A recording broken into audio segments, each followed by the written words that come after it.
welcome to everyone. Today I'm very happy to be talking with Ed Safdie. Ed was with is currently with Grant Thornton for about 2 years now. Prior to Grant Thornton, he has 35 years with the U.S. federal government, and his last time was an extended assignment as chief engineer for the U.S. Department of Veterans Affairs. And what we're going to be talking with Ed today about is a healthcare sector asset leadership success structure. And that comes from a series of documents that I'm going to just touch on briefly so that people have a background. Let me share my screen here. It starts with the 2019 National Asset Leadership Strategy that Grant Thornton was pivotal in helping us prepare. And we have shared this with Congress. And this document is available at the Asset Leadership website under content. And the taxonomy was a main thing that was established, but there's much more information in this. And in 2020, it was determined that it would be good to establish a sector asset leadership success structures so that we could take the NALS overview, the National Asset Leadership Strategy overview, and start applying it to specific sectors. And I want to very quickly go through this just to show that there was some background, and then there's guidelines. And I'm not going to go into anything, but it was well discussed and organized. Here are the sectors that are being addressed. And today we're going to be talking about the healthcare asset management. And what we did was establish a series of questions that can guide the leaders of different sectors to start thinking in terms of a strategy for their sectors. And Ed has led a team of highly qualified individuals, and we want to expand that team, but Ed has created a first draft. And Ed, if you want to talk a little bit about this first draft of this healthcare infrastructure sector asset leadership success structure, that would be fine. And I'm just going to very quickly scroll down this. We're not going to use this like a presentation on this document. I'm just showing this now so that people understand that it has been addressed and move through. I'm sure, Ed, if you want to come back to anything specific, we can. But just wanted to give people an overview of what has been done. So I'm going to stop sharing, and this Thursday at ALN Thursday at 4 is supposed to be discussion. So hi, Ed, let's start discussing. Will do. And you know what, Mike, actually, if you don't mind, I'd love to leave the document up there, and we're going to scroll through it, but I want to open it up for discussion as we do that. So well, before we do that, can we just talk overview and just keep this like a discussion and just kind of have your input on a little bit of the history? And we like to start with, how did you get involved at this point? You've been obviously involved in asset management for 35 years at the federal government, but how did you get involved in asset management at this level right now? I was asked to start contributing to the ALN when I joined Grant Thornton about 18 months ago. We're working on 2 years. It's been a pleasure. This year, we started developing the SALs that Mike described. And I'd like all of you to know that we've worked really hard with about 3 or 4 sessions with 4 or 5 people developing those 22 questions. And before we even show the document and scroll through it, I want you to know a couple of things. This is just a draft. It's just the beginning. In fact, the SALs that we created for healthcare is the first of many sector SALs that we hope to create. And taking that one step further, we had several internal discussions about the scope of that first SALs, and I advocated doing it for the actual physical infrastructure, or for those that what we who come from the federal government call real property. An excellent point was made in our many discussions that we cannot really separate the provision of safe and efficacious healthcare from the performance of the real property or the personal property, namely the equipment. They go together. They both have to function. Those of you who attended our kickoff meeting last month know that there's a huge success story at University Health where they have developed ISO 55000 principles for personal property or equipment. We would love to see that happen in the asset world for healthcare infrastructure. One of the things that you'll see about the scope of the research we did for this document, there are over 6,000 hospitals in the nation. The VA itself has 172 medical centers that comprise over 150 million square feet. There are over 5,000 buildings, and the average age, that's the average age of those buildings, is 60. So one can figure out for oneself that there's likely to be a backlog of deficiencies that need to be addressed. But And let's how not do we get do that? into that level of detail, Ed. As the chief engineer at the Department of Veterans Affairs, you know very much about the operational side of things. But let's emphasize that this is that high level national asset leadership strategy down to the sector asset leadership success structure. So we're trying to figure out a structure that will help not just the VA, but the entire national healthcare system, so that when we hit another pandemic and there's need for PPE in the Northeast, then all hospitals throughout the rest of the country can know that they can send things there. And it's not just internal through one organization or another. We're talking about as a national approach. Absolutely.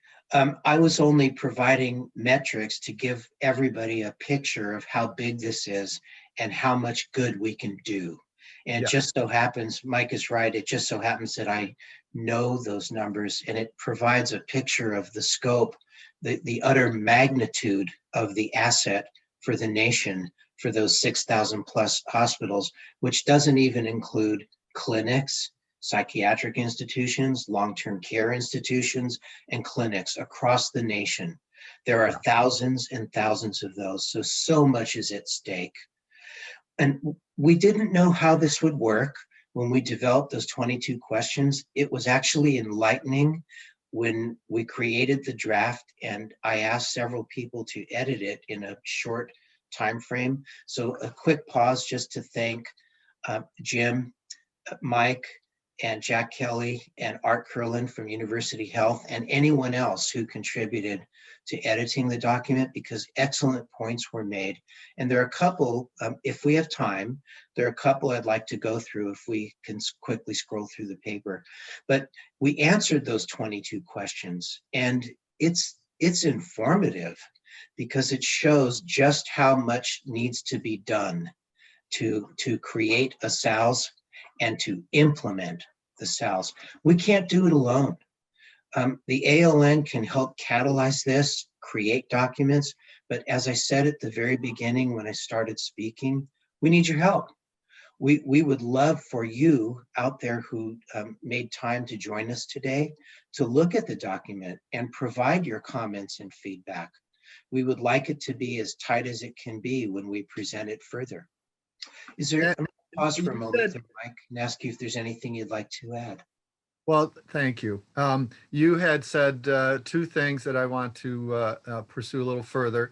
You said that the university health system has been certified for their personal property, but they're also expanding into their real property. So they're taking the knowledge that they developed by getting personal property certification and sharing that with their real property. And when we were looking at these sectors, we were looking at the entire sector. And because of your specific understanding of the healthcare industry and, being chief engineer at the VA, you got into operational thinking very quickly and wanted to focus on infrastructure. And both Jim and I tried to talk with you about doing this for the entire uh, industry, all healthcare, but you had some very good points about focusing on infrastructure for starters. We want to explain some of those points? If one looks at the American Society of Civil Engineering status of the infrastructure across the nation, we get a D+ in the United States. For healthcare. No, I'm coming to that. Oh, for the entire United States? Yes. Plus? Okay. It's a D+.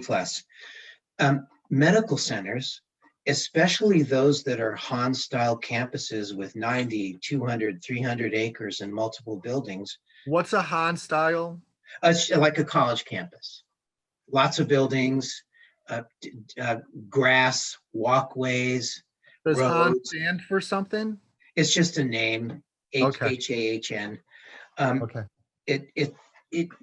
They are little cities. They Mhm. are little cities. Whether you're talking about, let's say, Stanford University or UCSF or University of South Florida, they're like little cities. They are a microcosm of the overall infrastructure in the nation. They have electrical distribution, potable water, roads, all the things that we want and need, and then some. They have specific utility systems that are absolutely essential for the provision of safe healthcare. And that's why I advocated for concentrating on the infrastructure as a piece. For those of us that are very familiar with A55K, we know that leadership can pick pieces or facets of a total asset category to try to begin and implement 55,000 principles and obtain certification. In the case of infrastructure, there are so many pieces and it is so complex in its own right that I advocated for looking at the physical infrastructure separately from the equipment. But please know the point that my colleagues made earlier and today is that they are inseparable from the equipment. We need both. But working in medical centers for almost the 4 decades, for those of you who have been out there in facilities management, whether it's a medical center or anywhere else, you know how hard it is to get sustainment funding so to speak, to keep the trains running on time. It is a constant battle. And one of the internal discussions that we had, which was robust, was a notion that I advanced as to whether the team agreed that the simple shortage of funding for sustainment, for capital replenishment, was the root cause of the problem in asset management for the infrastructure.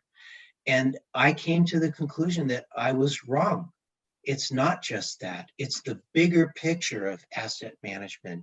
And the implementation of 55K does something that I long to see, which is to force the issue of facing all the issues that arise across the life cycle of a real property asset. Specifically, problems that occur early in the cycle in requirements, design, delivery, acquisition, even activation. If they're not well attended, problems will arise in operations and maintenance. And that's where we get left holding the bag. And that is why I wanted to concentrate on the physical infrastructure, why and how ISO 55,000 principles can address that problem if we implement it. You used a word that I thought was very interesting. You said you longed for. Yes. And because I've talked with you in the past, I know that that means two things, that you have a strong desire and that you've had the strong desire for a long time. Yes. And in the paper, in the first draft SALs, you'll see one of the questions, loosely worded, is phrased something like, what obstacles might we face in trying to implement 55K? And some of the ones I mentioned are political challenges and cultural challenges. There tend to be pockets of power, real or perceived, and folks have their turf and they may not want to let go of the turf. I think that Art Kurland could say a lot more about that than I can, because he's actually implemented it, dealing with those kinds of issues. Some of us will face big ones, some of us will face lesser ones, but those are the challenges that have to be had. And in my career, we tried to address them, but we couldn't even make it to third base. And So, I would like to see that happen. You then are similar to Jack Kelly, who is one of our senior fellows and board members, who says he wishes he had this document when he was at the Office of Management and Budget years ago. So are you in that same camp? Oh, absolutely. It's both documents, though, Mike. I think the baseline, the foundation of the NOWs last year, coupled with the improvements that we're working on as we speak for this year, and the SALs in sectors, provides color, fidelity, specificity. We're coming to the table with more details of what we're up against and breaking it down into pieces so they can be understood and attacked. So you said culture, and I was having a conversation with Marlene Milimechi, one of our senior fellows yesterday, and she said that executives in the federal government get bonuses based on the dollar amounts under them and the number of people that are under them. So if that's actually the case, then the culture is not to save and not to reduce the number of staff. So is that type of culture change part of what you think is necessary? Uh, the answer to that is very complex, and it's not a yes or a no. Let's just say that the ratings for senior executives in federal service is not necessarily even. It's not necessarily even. And by the way, different agencies do it slightly different ways. So there are manifold feeders into how someone is rated. But succinctly put, if the agency in federal service happens to be a cabinet level agency, then there's going to be an outsized influence of political thinking, which unfortunately tends to be shorter term, and the phrase kick the can down the road comes to mind, than the long-term solutions for asset management. It takes a tremendous commitment for people to have trust that they're going to be heard and they will have their say as decisions are made. And again, Art Kurland could probably offer a lot about that, because I haven't been through that process. Well, part of what we are doing with these sector asset leadership success structures is to include them in a document that we're going to be sending to the transition team when it's acknowledged. And do you think that the incoming administration may be of a mindset to be looking at the long-term thinking that you say is necessary to have success in these areas? I certainly hope so. Many of us have heard talk for over a year, 2 years, even 3, about a giant infrastructure package for the nation. May I pose this question? What could be more important than taking care of the infrastructure for where we deliver healthcare? This is where people who are most vulnerable, most infirmed, are going for help. We don't need any more nosocomial infections that occur as a result of treatment in a medical center. We want to minimize that. We don't want to see Legionnaire's disease. We don't want to see sudden stoppages of electricity because the distribution systems are fragile, old, and overtaxed because of the new demands on electricity supply for IT systems. And by the way, that's going to get worse. And some of that I touched upon in the paper. There's a lot more coming. So if there's going to be an infrastructure package for the nation, then I would like to see healthcare speak up loud and clear to get a decent component of that funding. And let's deal with our problems. Excellent. I think that's a great lead in to going to the document, because part of what we want this discussion to do is help inform people in other sectors how they can more easily approach this and maybe not be so afraid of it, seeing how somebody else already has taken the uh, first step, and it was being the guinea pig. So thank you for being a research rodent for us. Uh, well, I'll start up at the top, and you let me Please, know if you want to uh, please. Thank you, Mike. The introduction part, Mike and I have covered fairly well through our discussion. You know why I advocated for looking at the physical infrastructure, and that is the sector. It is the healthcare sector that's being reviewed, but it's the physical infrastructure, buildings, structures like warehouses, sheds, and the utility support systems that support it, excluding land, which technically is real property. The responsibility of the sector is quite clear. We need to deliver safe health care to those who need it and who qualify for it. We talked about the scale of the sector. Just a couple of factoids at the bottom there. In the nation, annually, 36 million admissions, 1.1 trillion in revenue, 924,000 staffed beds.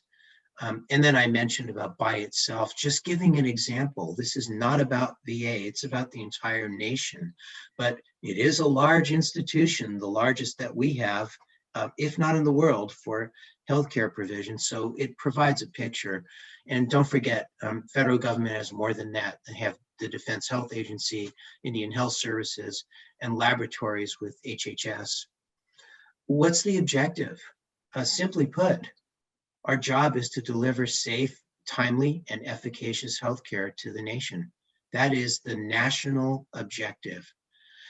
How well are they achieving the results? That's a great question. I think we need a discussion and more input from those of you that are out there who might be working in healthcare. We need to know, what do you think? How well do you think the sector is doing? And what are the problems facing the sector? A few, aged infrastructure. Is the infrastructure capable of providing the capacity and quality of utility that we need? Things have changed so much. And for those of us who've worked on the front line in O&M, operations and maintenance, you know how much more complex maintaining those systems is today than previously. Sustainment and capital funding are a huge challenge in the federal government. It's different outside the federal government, but I wonder how much easier it might be. We'd love to get feedback from you on that. And rapid technological changes. What we have seen is that systems have become much more complex through the advent of microprocessors and computers. So if some of you know some of these terms, the building control systems from Johnson Controls and Metasys, they've become so complex that it's hard to have your internal staff maintain those systems. So then it becomes harder to recruit someone who can take care of them. The strengths of the sector, dedicated staff. Yes, Ed, Mike. I'd like to focus here for just a second on these pressing problems facing the sector, because I think this is a reach out to all the other sectors. They can use this almost verbatim. Just change healthcare to water and wastewater. I mean, what we're trying to do is show that there are similar problems across all of our assets. And if we have a national approach, we are likely to yield better results than if we just approach each of these individually. So this is a real appeal to the other sectors to participate and get in here and add some of the problems and some of these some of their individual strengths. But okay, you were talking about the strengths of the sector. Oh, Mike, I want to underscore the point you just made. It's really hard to make progress if it's a lone wolf speaking. And we don't want to be a lone wolf. We want to get asset leadership together to be heard, So Mike, that is an excellent point. I know I've said it twice already. I'm going to say it again. This is the very first draft. So we welcome your input. By no means do we think that the list is complete. We'd love to see what all of you think. I do want to say that in my work, both in the government and outside, the strengths of the sector are the people that hold it together. There's a lot of dedication out there.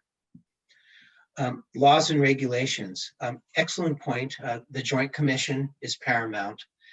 While it's not a law and it's not technically a regulation, it is a voluntary compliance issue without which, if we don't achieve accreditation at our facility, will create huge financial and other problems because billing for Medicare and even third-party insurers will become problematic. And I'm not going to sit here and read all those regulations and statutes. Suffice to say that the statutes beginning at about a third of the way down of that list apply to federal facilities, but that does not mean that they don't show good practice that could be adopted.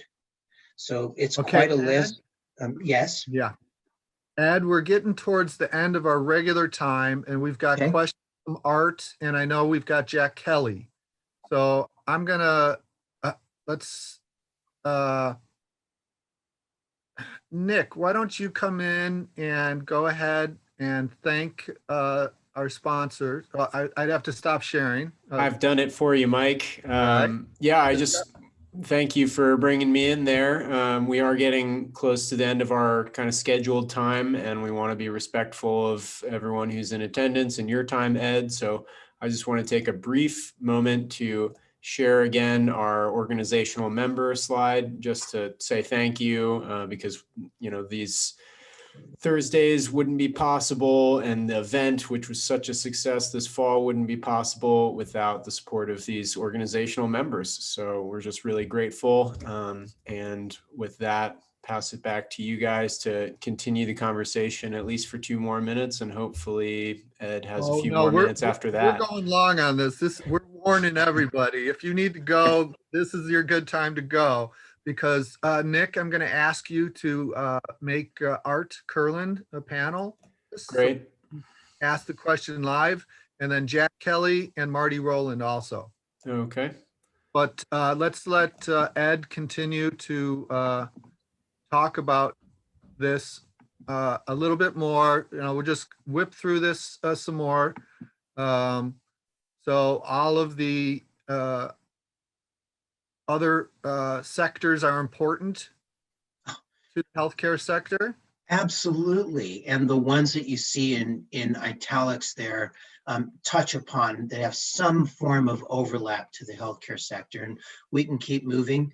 What categories? There they are. I've mentioned most of them before, and down below on the next page, we start talking about some of the specific utility systems. Hospitals are among the most complex facilities that can be. It takes a lot to manage them and keep them safe. And this is interesting, who controls the assets? And the next moniker is, who are the stakeholders? Well, Jack pointed out that we may want to massage that question and make it clearer, because we'd rather not see overlap there. So we may be working on that and improving that question to provide more granularity. And Mike pointed out the ISO 4.2 section there for social responsibility. That's an excellent point. How will stakeholders be included? That is an excellent question. And I put that note there that says this requires more discussion. We would love to hear from you about how stakeholders can and should be included. And this is the lesson I learned about the objectives for asset management versus the objectives for the sector, for the national objectives. These are just example of objectives for the asset management activities in the sector. Again, by no means do we think this is totally complete, but it's quite a list just to begin with. Yeah. And the desired end state is very important. We want to be able to deliver the healthcare objectives in a consistent and reliable manner. Put succinctly, that's what we want. And I'm going to just say one last thing about ISO 55K, because I think after that, it's an excellent time to go to Art's question. How will ISO 55K support this? I'd like to say two things about that. One, governance. Overall organizational governance, whatever your organization is, for roles, responsibilities, and commensurate authority for the entire life cycle of a real property or infrastructure asset, beginning with building requirements all the way through design, construction, delivery, acquisition, activation, all the way to disposal. It has to be clear who does what authority do they have, and under what rules are they working? That's the first thing. The second thing I'd like to say is that as we go across the life cycle, it's imperative to have clean handoffs from one function in the stage of the life cycle to the next, which kind of starts getting at Art's point. Could we take a pause, Mike, and let Art speak to his question, if he's still with us? Hey, Art. Art, you're muted. If you could, you're unmuted. Oh no, Art, we can't hear you. Sorry about that. Why don't you, I'll read your question, sorry. Art says he feels that one issue that needs to be addressed is when hospital administration approves funding for infrastructure project and then the project doesn't begin right away or even the current fiscal year, and then it drags on for much too long. I've seen this in other sectors I've worked in also. And I'm sure you've experienced some of that. Absolutely. I wish we could hear the ending part of what Art was headed to, but that causes tremendous frustration. It falls under the delivery stage of the life cycle. And there absolutely has to be an integrated project team with transparent, timely communication so that everybody knows what's coming. And Art, I don't know if you face the same challenge as the federal government does, but when we have those projects, there are as many as 5 funding streams that are required to activate a newly constructed building. There's an equipment stream, the building itself, an IT stream, a furniture stream, a furnishing stream, site prep for specific equipment, and coordinating all of those in time to get it all done on time is quite a challenge. And I think people, especially the users, need to know what's coming. So it's going to take clear, transparent, honest, timely communication. I don't know if I'm answering your point, Art, because we can't hear you, but we absolutely feel that pain. I take it from his smile that that was somewhat successful. And it kind of looks like Jack was going to say something. Okay. Marty had his hand up though, so. Oh, hi, Marty. Marty's, if we can unmute Marty.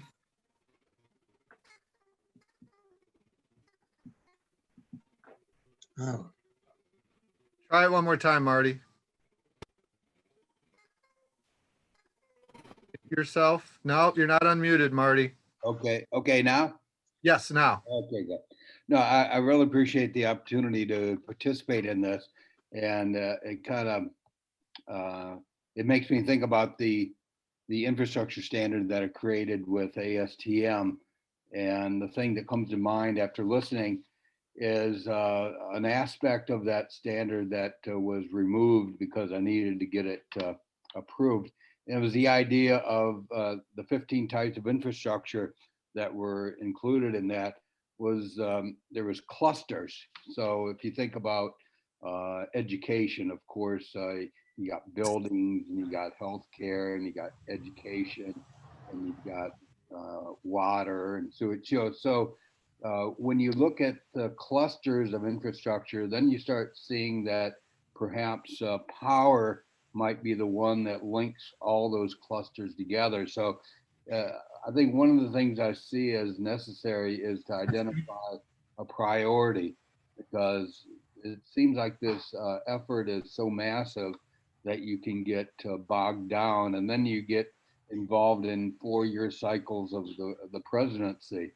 Um, so, I guess that was my contribution, is that I like to participate in this effort. But one of the things that maybe a good analogy would be is that the difference between the ASTM 31 or 3210 and ISO 55000 is that I see the ISO 55000 being kind of like the World War II strategy of invading Europe through France, and I see the E3210 being more like those gliders that went across the lines so that they could implement the takeover. So I think we need to break the problem into smaller bits in a strategic way, and I guess that's my contribution. Go ahead, Jack. Hopefully my unmuting worked. It Yes. worked. First of all, I really can't thank Ed enough for being, like you say, the research rodent on this this template, because it was when the team of us put the template together, we had some ideas about what we were looking for, but it wasn't until we could actually see a live one that we could see where some of those ideas seemed to work okay, and other places where we needed to kind of go back and revisit them. And the one that Ed mentioned briefly was when we start talking about stakeholders, and I think, and by the way, I'm hoping that other people that are on this call will reach out and get copies of the paper in its current status and kind of add themselves to our team so that we can benefit from their wisdom too, because this is a really big, complex issue. And some of the folks on the call I know have worked through issues like this before, and I'm hoping they'll help us work through this one. But so in the area of stakeholders, what's really critical in my mind, at least, is making a distinction between the stakeholders who matter most and in what roles they matter most. So, for example, what we now have in we have a separate question for asset owners and operators. So those are one of the key stakeholders, are asset owners and operators. And those are the people whose behaviors we're trying to change. But then when you talk about influencers, you've got influencers that, I think we all recognize this, different kinds of influencers have more or less influence per particular sector. So for example, in the healthcare sector, I need more education from Ed about this joint commission, because it sounds like, although they issue a set of guidelines or whatever, I don't know, something that they issue that people feel like they need to comply with, but the entity itself might actually be a stakeholder. And because it sounds to me like it's an influencer. It sounds to me like what they do has terrific influence over how healthcare is delivered. And so it's the same way he mentioned that there was a fire. He said the two things we really pay attention to in healthcare are the Joint Commission guidance, and something I think from the National Fire folks. I mean, so if those are if those in fact are guidelines that have huge impact on healthcare, those need to be influencers. And within the influencers, I would kind of rank them in order of importance. So the ones that are most influential, which in some cases are going to be maybe congressional committees, are at the top of the list, and things that are influencers like media are less influential, and then their associations. And then the third category are beneficiaries, and what I think Jim likes to call other impacted parties or something like that. It's the people who are impacted by the activities of the organizations. So this is essentially what this document is. It's kind of laying out information that's intended to be used in a diagnostic way to say, all right, now that we know what really matters here and who has what influence, now we can chart a path forward. We can figure out who to reach out to, what we should expect from them, you know, how we can engage the other key players in this issue to actually move the ball forward. That is so well stated, Jack. Thank you for that. And Art, we're going to say it again. Can you hear me? Yes, Yes. we can. It's working. Okay.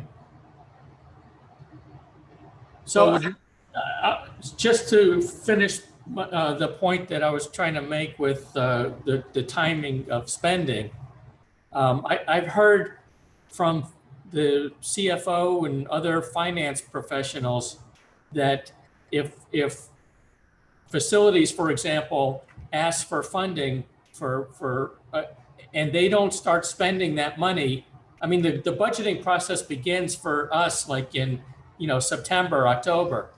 And so if the department doesn't start spending immediately in January, it kind of sends a message to the finance people, hey, is this really that important? And I've seen projects that were funded from years ago that are still waiting to happen. And so I think, and again, I've seen that in the utility industry as well. So I think that if like the finance people say, if it's that important, these people that deal with the facilities and other infrastructure need to begin these projects right away to show that they really are important.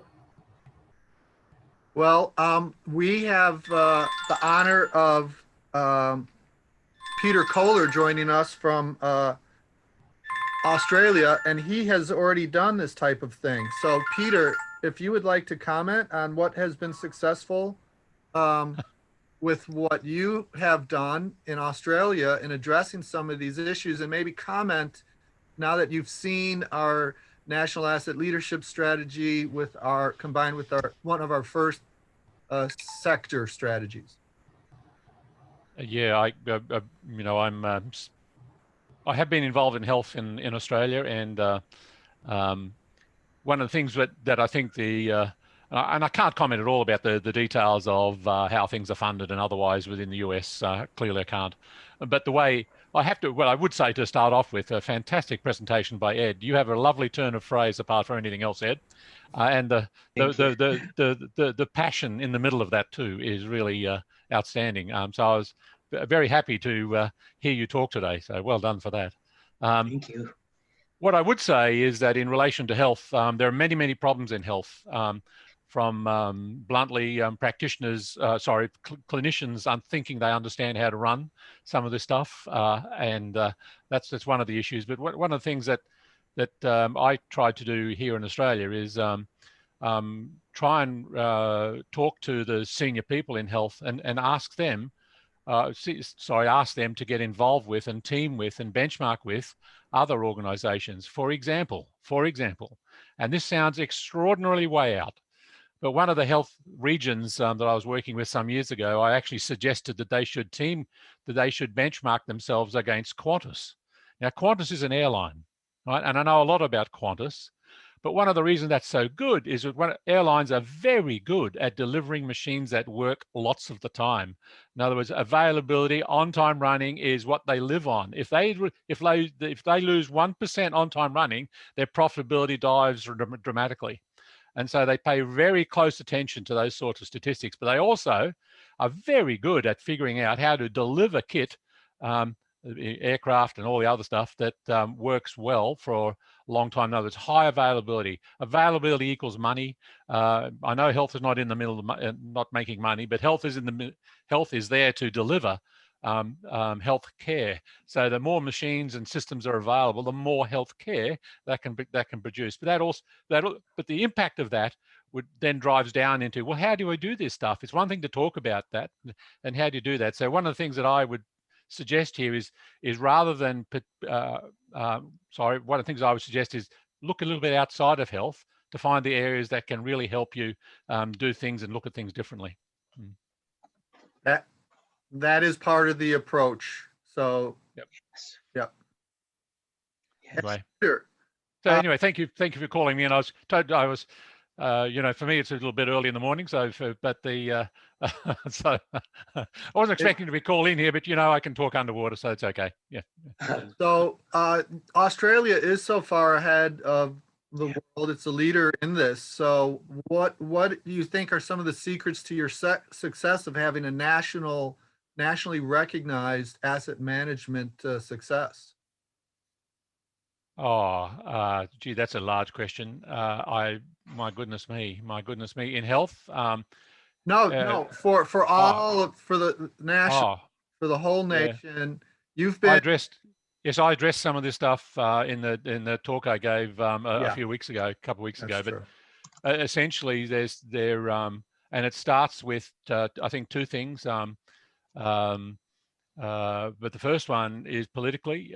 There's significant consensus between the two extremes of politics, if I can say that. And so, whilst politics exists, in terms of national infrastructure strategies and plans, which I addressed a couple of weeks ago, what is really good to see is that both, in Australia, it's not Democrats and Republicans, of course, there's Labor and Liberal, but they both generally agree that they have to get together to solve these problems.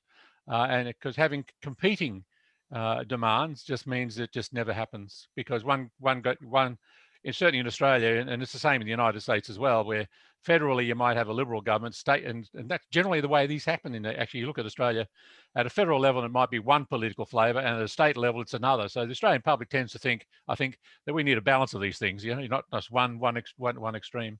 But in other words, it forces the political people to come together, and I think that's one of the benefits Australia has, that we have a broad understanding that we have to create a consensus on this, and the consensus drives down to public forums and other things. Yeah. So to me, that's where it all starts, and then there's the how do we do this, and that's where the role of the Asset Management Council gets involved, and how do you create an OPEX plan that actually delivers the healthcare outcomes, or the aircraft that's available, and all that sort of stuff.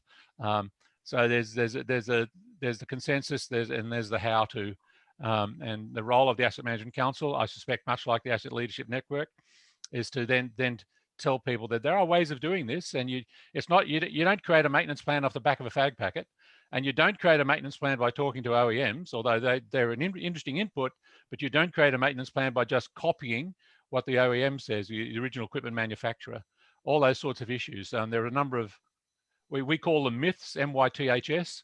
There's about 12 or 14 myths that we always talk about when in relation to developing maintenance plans, OPEX plans, CAPEX plans, and those sorts of things. So off the top of my head, there's the two. That's really good input, Peter. And the thing that I take from that is that the Asset Leadership Network is actually on the right path to achieving some of the things you just outlined. So yeah, thank you for that input. Okay. So, Ed, I know you have a meeting at the top of the hour. Are there any few words that you'd like to say to wrap up here? Thank you to everyone who called in for sharing your time with us. And Peter, I'm humbled by your feedback. Thank you. And Art, I want to say one last thing about the plight that you rightfully raise about the delays in construction. And this is just off the top of my head. There would be many more different reasons, but here are some of the classic reasons why what we call the obligation of the funds is delayed. The requirements are poorly developed. They were done too fast without all the stakeholders involved, and they moved into the design phase with lousy requirements. Then the client, the customer, sees this design and says, that's not what I wanted. So they go back to the architect and change the design, causing a delay and an increase in price. Everything gets delayed. The cost estimating is a big problem. If the estimates are done too early in the process, they're not going to be as solid. So depending on how you want to allocate or obligate the funds, that has a lot of control about how accurate the estimates are. If the estimates are off, we get bid busts, or we get protests in the bidding, and then finally in the execution stage of delivery. Well, just how sophisticated is it? Are we using an EVM curve, an earned value management curve? Do we have the issues and risks identified? Is there CPI and SPI, a cost performance index and a schedule performance index? Are all those things being done? And all across the life cycle, in every single phase of the life cycle, there are best practices and capabilities that are defined and backed up by either laws, regulations, or best practices. Are they being followed? Because if they're not, then the problem that you described is going to happen. It's going to happen. Well, I am very happy that the Asset Leadership Network gave the VA an award in 2016 for developing some very advanced planning tools that helped make asset information, the data about the assets, be an asset in itself. And while the VA did not continue with the efforts that we recognize, the Department of State has picked up everything that was developed in the Department of State, refining that. And I'm hoping that it will bounce back to the Department of Veterans Affairs and it could be implemented, because you capture that data in the type of BIM-storm approach art that we participated in earlier this year for pandemic planning, then some of those issues are eliminated. But this is a big scope. The ALN is being